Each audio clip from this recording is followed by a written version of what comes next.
So আমরা গত ক্লাসে এই যে এখানে যে সেন্টেন্সটা আছে, ক্যান ইউ লিভ অ্যালোন, এই সেন্টেন্সটার হচ্ছে বাংলা করতে চেয়েছিলাম। তো এটা যেহেতু যারা পারে না তাদের জন্য বড় সেন্টেন্স, তো এই জন্য আমরা প্রথমে আসলে ভেঙে ভেঙে করার চেষ্টা করছি। সো আমি যদি জাস্ট একটু রিভাইজ করি। সো প্রথমে আমরা আগেই বলেছি যে কোনো একটা বাক্যের বাংলা মানে করার জন্য প্রথমে সেখানে এমন কোনো শব্দ থাকা যাবে না যেটার আমি বাংলা মানে জানি না। সবগুলা শব্দের বাংলা জানতে হবে প্রথমে, এবং উচ্চারণ সহ জানতে হবে। সো আমি যদি আবার একটু যাই যে অ্যালোন, এটা মানে একা, একাকী। লিভ মানে বাস করা, বেঁচে থাকা। ইউ, তুমি, তুই, আপনি, ঠিক আছে। ক্যান, এটা হচ্ছে এই যে প্রনাউন্সিয়েশন, দ্বিতীয়টা প্রনাউন্সিয়েশন, এবং শেষেরটা হচ্ছে মানে। তো প্রত্যেকটা শব্দের আমরা মানে জেনে ফেলেছি এখন। তো ক্যান ইউ লিভ অ্যালোন, এটার আসলে মানে কি হবে? এটার প্রনাউন্সিয়েশন হচ্ছে can you leave alone. So এবং এটার মানে কি হবে? তো এটার কোনো কিছুর মানে যদি আমরা বলতে না পারি ডাইরেক্ট, কোনো সমস্যা নাই, কোনো সমস্যা নাই।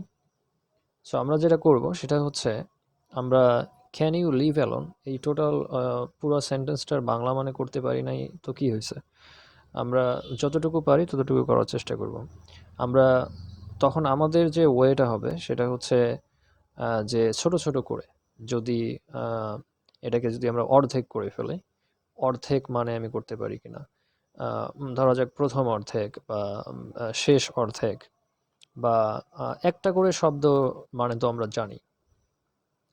তো আমরা সেটা সহজ করার জন্য শিখতেছিলাম যে ইউ ক্যান, যে এই যে এগুলো শিখতেছিলাম যে ইউ ক্যান। তো ইউ মানে হচ্ছে তুমি, আর ক্যান মানে হচ্ছে পারা।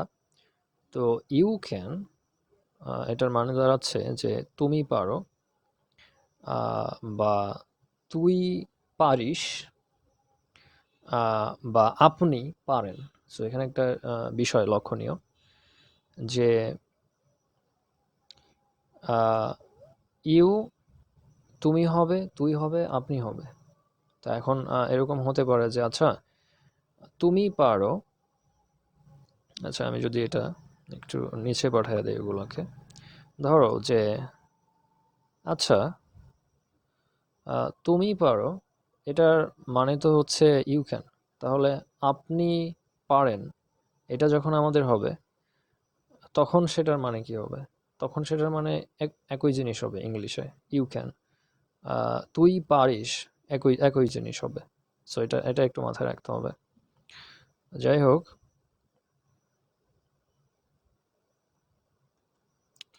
সো এখন যদি আমরা যাই, তো এখন দেখো যে ইউ ক্যান তুমি পারো, রহিম ক্যান রহিম পারে, আই ক্যান আমি পারি, হি ক্যান সে পারে, আর সে যদি মেয়ে হয় শি ক্যান সে পারে। সো তাহলে এই যে এইটা যে আমরা দেখতেছি যে আই ক্যান আমি পারি, তো এটা কিন্তু আমাদের একটা মানে সোজা বাক্য, অর্থাৎ অ্যাসার্টিভ সেন্টেন্স, মানে একটা এক্সপ্রেশন, আমি পারি। তো বাক্যের শেষে ফুল স্টপ হয়, যেন আমরা ফুল স্টপ দিতে পারি, এবং বাংলায় হচ্ছে কি হয়, দাড়ি হয়। তো আমরা দাড়ি দিতে পারি বাংলায়, ঠিক আছে। তো এখন দেখো যে আই ক্যান আমি পারি, খুব ভালো কথা। তো আমরা এটাকে এখন চিন্তা করো যে প্রশ্ন করা যায় কিভাবে। যেমন আমি পারি, আই ক্যান, যদি এটা এরকম হইতো যে আমি কি পারি, তো আমি যদি এটা লিখি একটু এখানে যে আমি কি পারি, ধরো এটা। তাহলে এইটার ক্ষেত্রে যেটা হবে সেটা হচ্ছে, এখানে একটা শেখার বিষয়, সেটা হলো যে এই যে ক্যান, ঠিক আছে, এগুলা হচ্ছে ভার্ব। তো আমরা যদি কোনো বাক্যকে মানে প্রশ্নবোধকে নিয়ে যেতে চাই, তাহলে ওই যে ভার্বটা যে আছে বা ক্রিয়াটা যে আছে, এটাকে যদি আমরা প্রথমে পাঠাইয়া দিই, তাহলেই সেটা অনেক ক্ষেত্রে আহ, প্রশ্নবোধক বাক্য হয়ে যায়, ইন্টারোগেটিভ সেন্টেন্স হয়ে যায়। তো এই ক্ষেত্রে দেখো যে এখানে আই ক্যান ছিল, তো আমরা যেটা করব ক্যান আই, অর্থাৎ সবই ঠিক আছে বাট ভার্বটাকে আমরা আগে পাঠিয়ে দিছি, এভাবেই এটা প্রশ্নবোধক বাক্য হয়ে গেছে। সো প্রশ্নবোধক বাক্য যেহেতু এটা, তাহলে শেষে আমরা একটা আহ, প্রশ্নবোধক চিহ্ন দেব, ক্যান আই। আমি কি পারি, ক্যান আই, উচ্চারণটা হবে can I, not can I, can I, এরকম হবে। তো এখন এরকম প্রশ্ন আর কি হতে পারে, যেমন এখানে আমরা লিখছিলাম যে রহিম ক্যান, তাহলে রহিম পারে, যদি আমরা বলতে চাই রহিম কি পারে, তাহলে এটা আমরা কিভাবে করব? একইভাবে রহিম কি পারে, তাহলে কি হবে?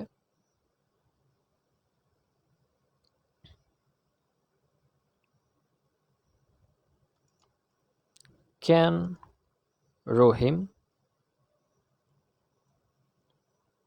আর এটা হচ্ছে যে আহ, প্রথম যে লেটারটা কোনো নামের ক্ষেত্রে, ইংলিশে যদি কোনো কিছু নাম হয়, আমার নাম, তোমার নাম বা কারো নাম, প্রথম অক্ষরটা প্রথম যে লেটারটা আছে এটা সবসময় বড় হাতের হবে। রহিম কি পারে, ক্যান রহিম, এরকম। আবার আরেকটা আমরা দেখি যে আহ, সে কি পারে, সে কি পারে। ধরো যে এই সেটা হচ্ছে ছেলে, তাহলে ছেলের জন্য হি, সরি, ভার্বটা আগে হবে ক্যান হি। আবার যদি সেই আহ, সেই সেই সে যদি মেয়ে হয়, তাহলে মেয়ের ক্ষেত্রে ব্যবহার হচ্ছে শি, তাহলে হবে ক্যান শি, ঠিক আছে। তো এখন এর পরে আমরা যদি দেখো ক্যান ইউ, এগুলো তো আমাদের শেখা শেষ এখন, ঠিক আছে। তো আমরা যখন এটা আমাদের শেখা শেষ, তখন আমরা এর চাইতে একটু বড় চেষ্টা করব। যেমন ধরো যে আমরা ক্যান ইউ পর্যন্ত মোটামুটি আইডিয়া নিছি, এটা মোটামুটি আমাদের শেখা শেষ। তাহলে ক্যান ইউ এর পরে যার একটা শব্দ আছে লিভ, এটা এখানে বসাইলে আহ, কি হতে পারে, আমরা এখন এটা ট্রাই করব। আমাদের থিঙ্কিং এখন হচ্ছে এখানে। আর আমি একটা জিনিস বলে নেই এখানে। তো এই এই জিনিসগুলো আসলে শেখা এটা ইম্পর্ট্যান্ট। সাথে সাথে ইম্পর্ট্যান্ট হচ্ছে যে ওয়ার্ড মিনিং শেখা। প্রত্যেক দিন আমাদের কনসিস্টেন্টলি আমাদের টার্গেট রাখা উচিত যে আমি প্রত্যেক দিন এতগুলা করে শব্দ শিখব। যেমন 30টা ইংরেজি শব্দ থেকে বাংলা, এটা আমরা শিখবো প্রতিদিন, অথবা 10টা, বাট প্রতিদিন শিখবো। আজকের 10টা আমি আজকে শিখবই, ঠিক আছে, কালকের 10টা আমি যেভাবেই হোক সেটা কমপ্লিট করবই। তো এভাবে কনসিস্টেন্সি দিয়ে যখন আমরা এগিয়ে যাব, একটা সময় আমাদের কাছে ইংলিশটা সহজ মনে হবে। তো আমি জাস্ট জাস্ট তুমি যদি ধরো যে আজকে থেকে শুরু করো, আজকে থেকে শুরু করে যদি প্রত্যেকদিন 10টা করে আহ, ইংরেজি থেকে বাংলা শব্দ উচ্চারণ সহ মানে তুমি শেখো, তাহলে 1 মাস পরেই তুমি দেখবা যে ইংলিশটা তোমার কাছে 1 মাস আগে যেরকম ছিল, এখন তোমার কাছে একটু পরিবর্তন হয়ে গেছে। এখন ইংরেজি তোমার সাথে মানে উকি মারতেছে, যে তোমার সাথে একটু কথা বলতে চায়। সো এভাবে চলতে থাকলে তুমি আরো ইমপ্রুভমেন্ট দেখতে পাবা। তো সেটা হচ্ছে একটা, সেটা ইম্পর্ট্যান্ট, এবং এই যে এক্সপ্লানেশন এটা চেষ্টা করা এটা ইম্পর্ট্যান্ট। এবং সব সময় আমি রাস্তাঘাটে চলা বা যে কোনো সময় আমি ট্রাই করব, মানে মাথার ভিতরে আমি ট্রাই করব যে আচ্ছা এটা কিভাবে হয়, এটার মানে কিভাবে হবে, এটার মানে কি, হ্যাঁ এটা আমি করতে পারি কিনা। বা সে একটা কথা বলল, সহজ কথা ছোট, এটাকে ইংলিশে বলা যায় কিভাবে। সো এটা সব সময় আসলে প্র্যাকটিসের ভিতরে রাখতে হবে, আর এভাবেই মূলত ইংরেজিটা শিখতে হবে। তো এটা আসলে একদিনে হবে না। তো এটাই হচ্ছে মূলত প্রসেস যে ইংরেজির ইংরেজিতে মানে বাস করতে হবে। মানে ইংরেজিকে আমাদের চারপাশে রেখে ইংরেজির মধ্য দিয়ে চলতে হবে। সো তো আমরা যদি এখানে আসি, সো আমাদের এখন দ্বিতীয় কাজ হচ্ছে যে ক্যান ইউ লিভ, এইটুকু নিয়ে আমাদের এখন চিন্তা ভাবনা করা। তো এটা যদি আমি কপি করি,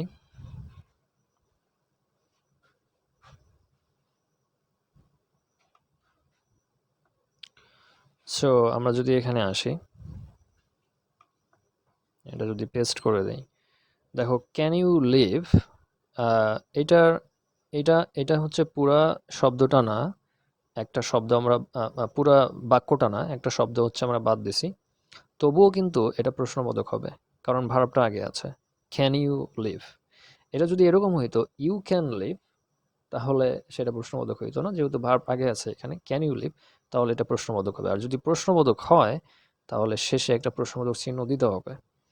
তো এখন দেখো যে ক্যান ইউ পর্যন্ত মানে কিন্তু আমরা জানি, ক্যান ইউ মানে তুমি কি পারো। এখন শেষে কি কি কি যুক্ত হয়েছে? আচ্ছা, আমি যদি শুধু ক্যান ইউ এই পর্যন্তর মানে এখানে লিখি, আহ, তাহলে হবে আহ, তুমি, ওকে, তুমি কি পারো। ওকে, এই যে লিপটা বাদে। এখন তাহলে লিপটা যখন এই এই বাক্যে আছে, তাহলে বাংলায় কি হবে? তাহলে আমরা যদি এটা এটা সিম্পল, এটা এটা খুবই সহজ। এখানে লিপ মানে কি? বাঁচা। লিপ মানে কি? বাস করা। ঠিক আছে, বাস করা। যেমন হচ্ছে যে আমরা গ্রামে বাস করতেছি, এই বাস করা। আহ, বাঁচা মানে বেঁচে থাকা যেটা। তো আমরা যদি একটা মানে নেই এখান থেকে আপাতত, যদি বাঁচাটা নেই, তাহলে লিপ মানে কি? বাঁচা। ওকে, সো আমাদের ব্রেইন এরকম হইতে পারে, প্রথমে আমাদের থিঙ্কিং এরকম হইতে পারে, আচ্ছা লিভ তো এখানে আছে, আহ, তাহলে লিভের মানেটা আমরা জাস্ট সুন্দর করে এখানে যদি বসিয়ে দেই, তাহলে কি হয়? তুমি কি পারো বাঁচা। সো এটা মোটামুটি হয়ে গেছে, তবে এটাকে একটু মানে সাইজ করতে হবে। সাইজ কিভাবে করবা? সাইজ কিভাবে করবা আসলে এটা তুমি ভিতর থেকেই বুঝতে পারবা যে এখানে কি করা লাগবে, আসলে তোমার কমন সেন্স থেকে তুমি বুঝতে পারবা। সেটা হচ্ছে তুমি কি পারো বাঁচা। এটা এটা ভালো শোনা যাচ্ছে, শোনা যাচ্ছে না। তাহলে কি করলে এটাকে ভালো শোনা যাইতো? তুমি কি পারো বাঁচতে, যদি যদি এরকম দিতাম যে বাঁচতে, তুমি কি পারো বাঁচতে, হ্যাঁ এটা হইছে। বাট এটার চাইতেও আর একটু ভালো করা যায়, সেটা হচ্ছে কি, এই বাঁচতেটাকে যদি আমি সামনে নিয়ে যাই তাহলে এটা সবচেয়ে ভালো হয়, পারফেক্ট হয়। সো এটাকে যদি আমি সামনে নিয়ে যাই, তুমি কি বাঁচতে পারো। ঠিক আছে, তো এখানে লক্ষণীয় বিষয় দেখো যে লিভটা সবার শেষে ছিল, আর লিভের যে মিনিংটা বাঁচতে, এটা কিন্তু সবার শেষে না, এটা মানে মাঝখানে কোনো একটা জায়গায় চলে গেছে। তো এইটাই হচ্ছে ইংলিশ, হচ্ছে এরকমই, মানে এই জিনিসটাকে আসলে মানে অ্যাকসেপ্ট করতে হবে। এটা নিয়ে আসলে দাঙ্গা হাঙ্গামা করতে গেলে কোনো লাভ নাই। সো ইংলিশ এরকমই, এটাকে মেনে নিতে হবে। এবং এই যে এই জিনিসটা, এই অভ্যাসটা আমাদের হবে যখন আমরা আসলে মানে এটার ভিতর দিয়ে যাব ধীরে ধীরে, যখন আমরা প্র্যাকটিস করব একটা সময় দেখতে পারবো যে এটা এমনি এমনি হয়ে যাচ্ছে, যে কখন কি হবে এটা আমি নিজ থেকে বুঝতে পারতেছি। সো এখন একটা জিনিস দেখো, ক্যান ইউ লিভ, তুমি কি বাঁচতে পারো, তাহলে আমরা আরেকটা ভেরিয়েশন দেখবো এখানে। সেটা হচ্ছে তুমি কি বাঁচতে পারো? Can you live? তুমি কি বাঁচতে পারো? যদি এরকম হইতো, can Rahim live? Can Rahim live? তাহলে এটা কি হবে? রহিম কি বাঁচতে পারে? রহিম কি বাঁচতে পারে?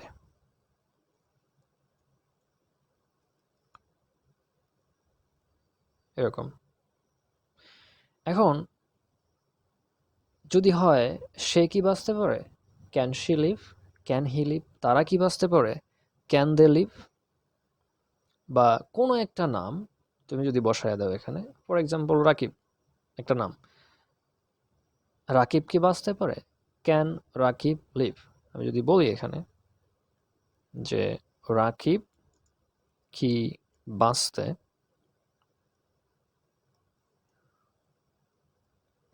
বাঁচতে পারে, তাহলে কি হবে? Can Rakib leave? রাকিব কি বাঁচতে পারে? Can Rakib live? এখন সর্বশেষ যেটা দেখো, আহ, আমরা যদি এখানেই দেখি ক্যান রাকিব লিভ, আমরা যদি এটাকে রাখি ক্যান রাকিব লিভ, এই যে নাম, রাকিব নাম, এই জন্য আরটা কি বড় হাতের, এবং সেন্টেন্সের সবার প্রথম যে লেটারটা, সবার প্রথম যে অক্ষরটা, এটা সবসময় বড় হাতের হবে।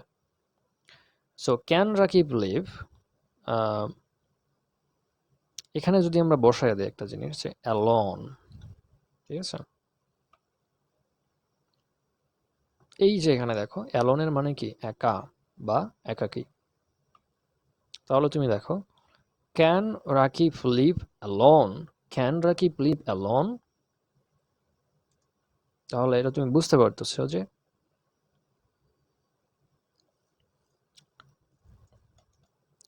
রাকিব কি একা? এখন একা বলবো না একাকী বলবো, এটা আমাদের ইচ্ছা, যেটা আমাদের শুনতে ভালো লাগে আমরা সেটাই বলবো। রাকিব কি একা বাঁচতে পারে? Can Rakib live alone? Rakib কি একা বাঁচতে পারে? সো এই যে এইটাই, এই জিনিসটা শেখার জন্যই কিন্তু আমাদের এটাই কিন্তু আমাদের শেখার ইয়া ছিল। সো আমরা গত ক্লাসে যেটা করছিলাম যে 9-10-এর বই, সেটা মেবি 9-10-এর বইয়ের ইংরেজি বইয়ের কোনো একটা র্যান্ডম গল্প থেকে পেজের প্রথমের দিকেই এটা আমাদের ছিল। সো আমাদের কাজ হচ্ছে যে এটার মানে কি, মানে এটার আসলে বাংলা কি হয়। তো আমাদের মানে কাজই হচ্ছে এটা, এই ক্লাসগুলার মানে কাজই হচ্ছে যে আমার এখানে ক্লাসগুলার তোমাকে আসলে মূলত মানে ওই ধরনের যে নিয়মগুলা মুখস্থ করা বা ওইভাবে শিখিয়ে যে পরীক্ষায় যে জিনিসগুলো আসবে, ওই ধরনের আসলে আমার মূলত প্ল্যান না। আমার প্ল্যান হচ্ছে যে মানে ইয়েস, সো আমার প্ল্যান হচ্ছে যে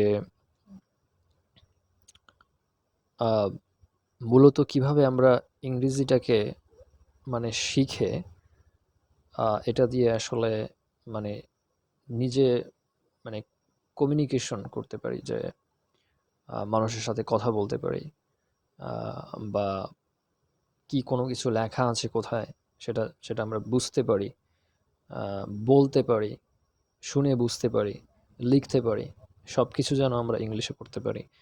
সো এটা এটা খুবই গুরুত্বপূর্ণ, কারণ এটা আসলে লাইফ চেঞ্জ হয়ে যায় যদি ইংলিশটাকে আমরা এভাবে শিখে একটা পর্যায়ে যেতে পারি যেখানে আমি ইংলিশে সব কিছু করতে পারি, নিজেকে এক্সপ্রেস করতে পারি, তাহলে লাইফটা চেঞ্জ হয়ে যায়, মানে ইতিবাচকভাবে চেঞ্জ হয়ে যায়। সো এই জন্য এটা এটা এটা খুবই ইম্পর্ট্যান্ট। আমাকে যদি কেউ বলে যে 9-10 বা এরকম লেভেলের কেউ যদি বলে যে আপনি আমাকে একটা সাজেশন দেন, আমি বলবো যে তুমি ইংরেজি শিখো। আমার কাছে একটা সাজেশন আছে, সেটা হচ্ছে ইংরেজি শেখো। তো এখন ইংরেজি শেখার জন্য আসলে সেই ইংরেজি শেখা না যে ইংরেজি শেখায় শুধু আমি পরীক্ষা পাশ করার জন্য শিখলাম, কিন্তু অনার্স মাস্টার্স পাশ করার পরে দেখা গেল যে আমি ইংলিশে মানে কিছু বলতে পারি না। ফোনে কোনো নোটিফিকেশন আসছে ইংলিশে, সেখানে কি লেখা আছে আমি বুঝতে পারতেছি না। কম্পিউটারে কোনো কিছু ইংলিশে লেখা আছে সেটা মানে কি? সেটা আমি বুঝতে পারতেছি না। তাহলে মানে আমার লাইফ যদি ওরকম হয় তাহলে এই ডিজিটাল পৃথিবীতে আমি কিন্তু মানে আ মানে সেপারেটেড। আর যদি আমি সেগুলো পারি তাহলে দেখা যাবে যে পুরা পৃথিবীটা আমার কাছে মানে আমি পুরা পৃথিবীতে অ্যাক্সেস করতে পারতেছি। আর শুধু আমি যদি এটা না জানি শুধুমাত্র আমি বাংলাদেশে অ্যাক্সেস করতে পারবো। হয়তোবা আশেপাশে যে কয়টা দেশে বাংলা মানে বলে হয়তোবা সেই কয়টা দেশে অ্যাক্সেস করতে পারবো। তো যাই হোক এখন কথা হচ্ছে যে আমাদের ওয়ে হচ্ছে এভাবেই শেখা। আমরা জাস্ট প্র্যাকটিক্যালি আমরা বই থেকে একটা জিনিস ধরবো এবং সেটাকে আমরা বাংলা করব এবং ওটাকে বাংলা করার সাথে সাথে যে জিনিসগুলো আমাদের জানা দরকার সেগুলো আমরা জেনে নেব। এটা হচ্ছে এতে করে যেটা হয় যে আমরা অতটা মুখস্থ করতেছি না, আমরা প্র্যাকটিক্যালি শিখতেছি। এই কারণে আমাদের ব্রেনে প্রেশারটা কম পড়তেছে এবং এটা খুবই আহ, ভালো। মানে ব্রেনে প্রেশার আমরা ফেলতে চাই না, এটা ভালো জিনিস না। সো পড়ালেখা তখন আর মানে এনজয় করা যায় না, একটা বোরিং লাগে। সো এটা হচ্ছে ওয়ে। তো এখন দেখো আমরা ফাইনালি এখনো শেষ হয় নাই। আমাদের বইয়ের মধ্যে যে বাক্যটা ছিল সেটা হচ্ছে এটা, ক্যান ইউ লিভ অ্যালোন। এটাকে যদি আমরা কপি করি, একবারে যদি এখানে আসি, দেখো ক্যান রাকিব লিভ অ্যালোন, এটা আমরা যদি এখানে বসাই, ক্যান রাকিব লিভ অ্যালোন, এটার বাংলা ছিল রাকিব কি একা বাঁচতে পারে। তাহলে ক্যান ইউ লিভ অ্যালোন, তাহলে এটা তোমরাই বলো কি হবে। তাহলে হবে আহ, তুমি কি একা